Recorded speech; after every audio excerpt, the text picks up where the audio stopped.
Bollywood hero Akshay Kumar నటించిన special 26 మూవీని రవితేజతో remake చేయించాలని చూశాడు తమిళ చిత్ర నిర్మాత త్యాగరాజన్. రవితేజతో ఎలాగైనా చేయాలని చాలా ప్రయత్నాలే చేశాడు, కానీ కుదరలేదు. రవితేజ కూడా చేద్దామనే ఆలోచనలో కూడా ఉన్నాడు. ఏమైందో ఏమో, దాని గురించి మళ్ళీ ఎలాంటి అప్డేట్స్ లేవు. అయితే తాజాగా వినిపిస్తున్న వార్తల ప్రకారం ఈ రీమేక్ని సూర్య చేయనున్నాడట. అయితే Hindi version as it is copy paste చేయకుండా తమిళ నేటివిటీకి తగ్గట్టు కొన్ని మార్పులు చేర్పులు చేయనున్నారట మేకర్స్. ఎలాగో సూర్యకి తెలుగులో మార్కెట్ ఉంది కాబట్టి ఈ రీమేక్ని తెలుగులో డబ్ చేస్తారు. అందుకే ఈ మూవీ నుంచి రవితేజ డ్రాప్ అయిపోయాడట.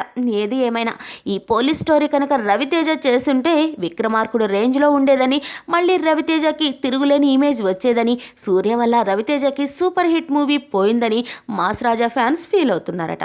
ఇక ఈ మూవీని నయనతార లవర్ విఘ్నేష్ శివన్ డైరెక్ట్ చేస్తున్నాడు.